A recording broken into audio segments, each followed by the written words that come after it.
आदाब नाज़रीन, रोज न्यूज में आपका खैर मकदम है। मैं हूं आपका मेजबान मसूद अहमद। आइए जल्दी से देखते हैं आज की स्पीड रोज न्यूज।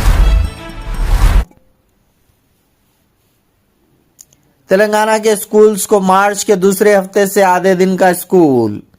तेलंगाना हुकूमत ने बढ़ती गर्मियों के पेश नज़र स्कूलों के लिए अहम फैसला किया है। 16 मार्च से रियासत भर के स्कूल सुबह 8 बजे से दोपहर 12:30 बजे तक खुले रहेंगे और 12:30 बजे पर दोपहर का खाना फराहम किया जाएगा। 10वीं जमात के इम्तिहानी मराकज़ वाले स्कूलों में दोपहर 1 बजे से शाम 5 बजे तक क्लासेस जारी रहेंगे। मौसम गर्मा की तातीलात 24 अप्रैल से शुरू होंगी और स्कूल दोबारा खुलने की तारीख 12 जून 2026 रखी गई है। ब्यूरो रिपोर्ट, रोज न्यूज।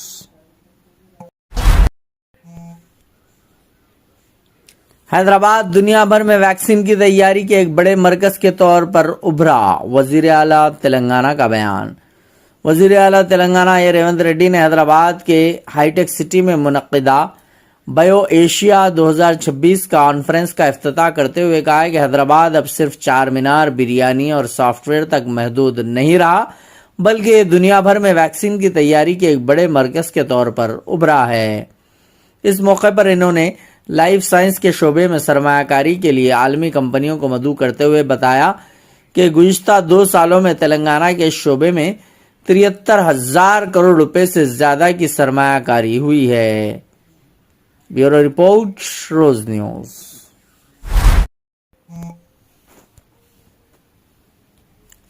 बॉलीवुड सुपरस्टार सलमान खान के वालिद सलीम खान हॉस्पिटल में हुए शरीक। मशहूर और मारूफ फिल्मी कहानी नवीस सलीम खान को मुंबई के एक खानगी हॉस्पिटल में शरीक करवाया गया है। वो बॉलीवुड के सुपरस्टार सलमान खान के वालिद हैं। सलीम खान की उम्र 90 साल है। मुंबई के लीलावती हॉस्पिटल के जराये के मुताबिक इन्हें मंगल 17 फरवरी की सुबह हॉस्पिटल में शरीक किया गया और इस वक्त वो आईसीयू में जेर इलाज है। डॉक्टरों की जानिब से इनके मुख्तलिफ तिब्बी मुआयने किए जा रहे हैं। सलमान खान को हॉस्पिटल से बाहर निकलते हुए देखा गया, ताहम इन्होंने मीडिया से बातचीत नहीं की।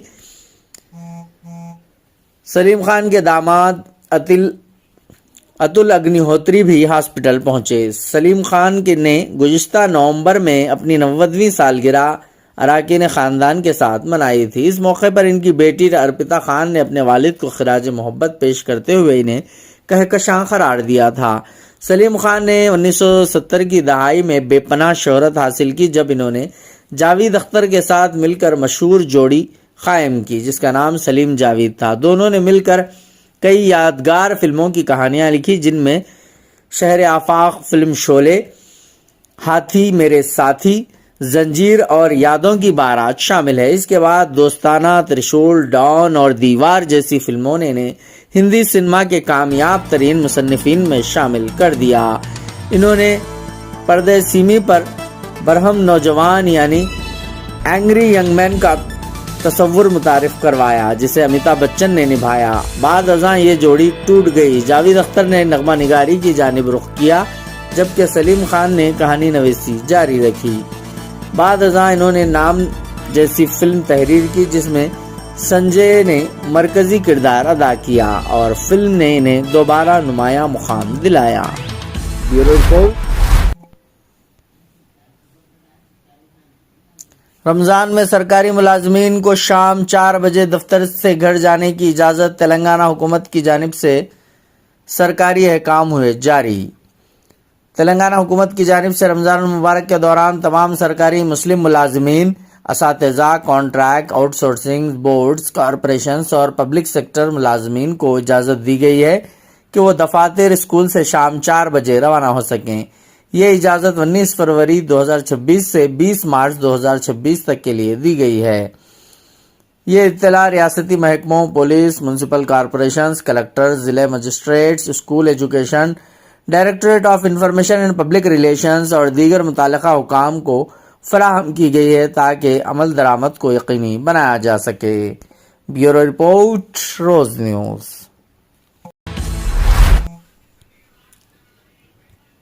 टोली चौकी में बड़ा कार्डन्स एंड सर्च ऑपरेशन। 23 गैर मुल्की हिरासत में गैर कानूनी सामान हुआ जब्त।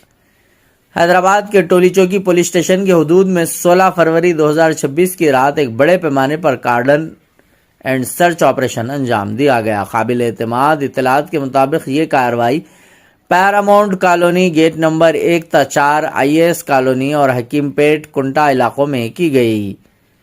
गैर मुल्कियों की शिनाख्त FRRO हैदराबाद के ताउन से की गई जांच में मुख्तलिफ ममालिक से ताल्लुक़ रखने वाले 23 गैर मुल्कियों को हिरासत में लिया गया, जो वीज़ा की मुद्दत ख़त्म होने के बावजूद गैर कानूनी तौर पर मुक़ीम थे। ये कार्रवाई गोलकुंडा जोन DCP ऑफिस की बराह रास्त निगरानी में DCP G चंद्रमोहन की क़यादत में अंजाम दी गई, जिसमें तकरीबन 250 पुलिस अहलकार शरीक थे। ऑपरेशन के दौरान 10 सर्च पार्टियां, 7 कट ऑफ पार्टियां, 5 लिफ्टिंग पार्टियां और 2 होल्डिंग पॉइंट्स तश्कील दिए गए थे। बगैर दुरुस्त दस्तावेजात के 30 दोपहिया गाड़ियां, गैर कानूनी गैस रिफिलिंग में इस्तेमाल होने वाले 9 गैस सिलेंडर, कवायद की खिलाफ वर्जी के खिलाफ जखीरा की गई 53 शराब की बोतलें। हुकाम ने बताया कि शहर के अमन व अमान को बरकरार रखने के लिए इस तरह की तलाशी मुहिम जारी रहेगी और गैर कानूनी सरगर्मियों में मुलविस अफराद के खिलाफ सख्त से सख्त कार्रवाई की जाएगी। ब्यूरो रिपोर्ट, रोज न्यूज। गोलकोंडा डिवीजन में टोली चौकी पुलिस स्टेशन जुरिडिक्शन में एक कम्युनिटी कांटेक्ट प्रोग्राम किया है। इवनिंग 6 बजे से ये चालू हो गया है।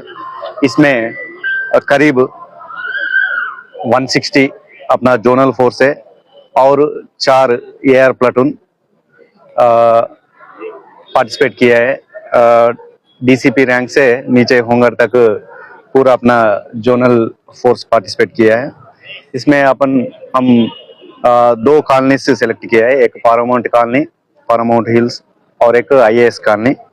हमारा मेन इंटेंशन था जो इधर इलीगल माइग्रेंट्स है उनका ऊपर कंसंट्रेशन किया है, साथ साथ बाकी बैड वाइजेस इलीगल एक्टिविटीज बारे में भी हम चेक किया है। इसमें करीब 10 सर्च पार्टीज का इंचार्ज एक इंस्पेक्टर रहता है, 7 कट ऑफ पार्टीज है SI रहता है और 5 लिफ्टिंग पार्टीज व्हीकल के साथ रहता है और 2 होल्डिंग पॉइंट्स एक इधर फातिमा ग्राउंड में। हम ये कम्युनिटी कांटेक्ट प्रोग्राम में अभी तक करीब 25 इलीगल अफ्रीकन कॉन्टिनेंट्स का किया है। इसमें मेन सोमालियन है, सूडान है, इथियोपिया, नाइजीरियंस का इलीगल इमिग्रेंट्स है। हम ये FRRO के साथ ऑफिशियल्स वो लोग भी अभी आ रहा है, उनके साथ इन लोगों का डॉक्यूमेंट्स और एक बार चेक करके जो illegal immigrants finally sort out होता है ना, उनको एक बार काउंसलिंग देंगे, क्योंकि ये फरवरी एंड तक जाने से विदाउट फाइन वो लोग एग्जिट कर सकता है। वो भी अभी FRRO ऑफिसर्स आएगा, आके चेक करके फरवरी 28 लास्ट है। फिर उसके बाद जो पकड़ में आता है भारी fine, as per latest law का ही सब भारी फाइन रहेगा, वो फाइन करके फिर उन लोगों का डिपोर्टेशन करना पड़ेगा।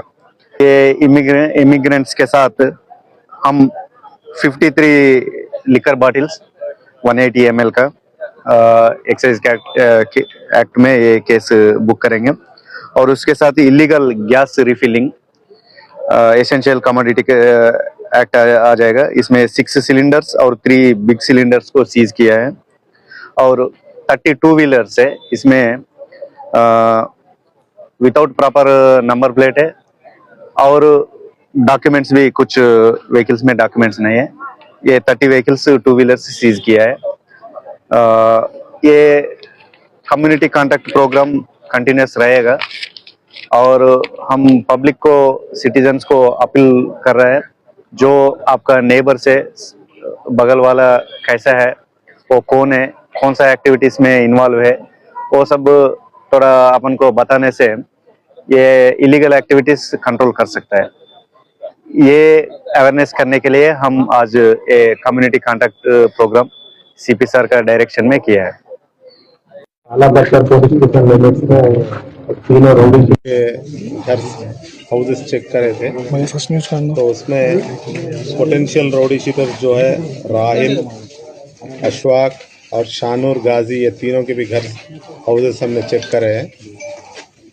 तो यहाँ पे एक 1 वीक में जो रौडी शीटर जो हैदराबाद से उसको तड़ी पार किया गया था, वो फिर हैदराबाद में आके वो बालापुर में एक केस किया, फिर उसके बाद काला पत्थर जो सिद्दीकी किराना शॉप है वहाँ पे एक पे अटैक किया।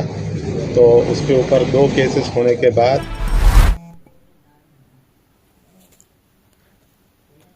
सऊदी अरब में रमजान अल मुबारक का चांद नजर आ गया। सऊदी अरब में रमजान अल मुबारक 1447 हिजरी का चांद नजर आ गया है। चांद की रिवायत के लिए मुनक्किदा मरकजी इजलास के बाद सऊदी सुप्रीम कोर्ट ने बाज़ाब्ता ऐलान किया है कि चहारशंबा 18 फरवरी 2026 को ममलिकत में कुम रमजान होगा। इस ऐलान के साथ ही सऊदी अरब में रोज़ों का आगाज हो गया है। सऊदी हुकाम के मुताबिक मक्के मुकर्रमा, मदीने मुनव्वरा और दीगर शहरों से चांद नजर आने की मोतबर शहादतें मौसूल हुई हैं। ब्यूरो रिपोर्ट, रोज न्यूज। अस्सलामु अलैकुम वरहमतुल्लाहि वबरकातुहू। हनीअ लकुम बिदखूल अश-शहर रमज़ान अल-मुबारक आम 1447 हिजरी व नसअल अन यजअलना व इय्याकुम मिन इत्क़ाइ शहर रमज़ान अल-मुबारक। तक़ब्बल अल्लाह मिन्ना व मिनकुम अस्सालिहल आमाल। आप तमाम भाइयों को रमज़ान मुबारक के महीने की मुबारकबाद पेश करता हूँ। अल्लाह ताला हमारे इबादतों को, हमारे रोज़ों को, हमारे तमाम नेक आमाल को, सदक़ात को, खैरात को कबूल फरमाएं। इंशाअल्लाह हम इस रमज़ान में ज़्यादा से ज़्यादा इबादतें करेंगे, ज़्यादा से ज़्यादा सदक़ात करेंगे। हमारे कौम के लिए जो हम फिक्र करते हैं, हम एनआरआईज़, पूरी दुनिया में रहने वाले, गल्फ कंट्रीज में रहने वाले एनआरआईज़, खास करके काफ़ी लोग हमारे कौम के एजुकेशन के लिए फ़िक्रमंद रहते हैं, कौम की गरीबी ख़त्म करने के लिए फ़िक्रमंद रहते हैं। लेकिन गरीबी ऐसे ही ख़त्म नहीं होगी, एक सिस्टम के तहत चलने से ख़त्म होगी। तो कोशिश करेंगे कि हम अपने गरीबों तक अपना माल, सदक़ात, खैरात पहुंचाएंगे। आज अल्लाह ताला ने जो टेक्नोलॉजी दी है, इतनी भरपूर टेक्नोलॉजी दी है कि भाई आसानी से हम यहाँ बैठकर 1 सेकंड में हम अपने मोहताजों तक पैसा पहुंचा सकते हैं। फोन पे, जी पे, फलां पे, ये पे, वो पे, जितने भी पे है अल्हम्दुलिल्लाह अल्लाह ने हमें सहूलत दी है, ताकि हमें ये डाउट भी ना रहे कि भाई आजकल जो सुनते आते रहते हैं काफी सालों से भी कि भाई लोग मिसयूज करते हैं चंदों का करके। तो आज वो भी हमको अफसोस नहीं रहेगा कि ताकि हम समझना अल्हम्दुलिल्लाह इस टेक्नोलॉजी को भरपूर इस्तेमाल करते हुए 1 सेकंड में हम अपने मोहताजों तक पैसा पहुंचा सकते हैं। कोशिश करें टेक्नोलॉजी का भरपूर इस्तेमाल करें, अपने गरीबों तक पैसा पहुंचाए, सदक़ात पहुंचाए, ताकि वो लोग भी अपनी ईद, अपना रमजान अच्छे से खुशियों से गुजार सके। जज़ाकुमुल्लाह खैर। मैं मोहम्मद शम्स साहब का। नगर निगम चेयरमैन चुनाव से पहले थोरूर में भारी तनाव के बीच बीआरएस नेता हाउस अरेस्ट।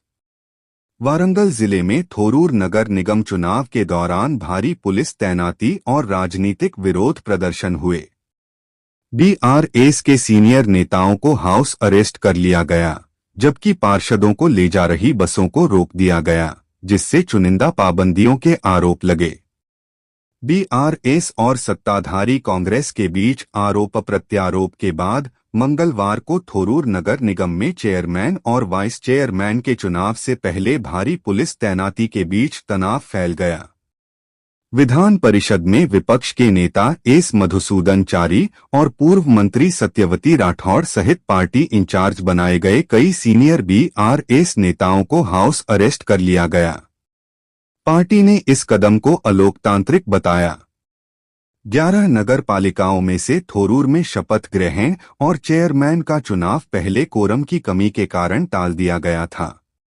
मंगलवार को अधिकारियों ने झड़पों को रोकने के लिए लगभग 500 पुलिस ने वारंगल जिले में पर्वतगिरी के पास बीआरएस पार्षदों को ले जा रही बसों को भी रोक दिया।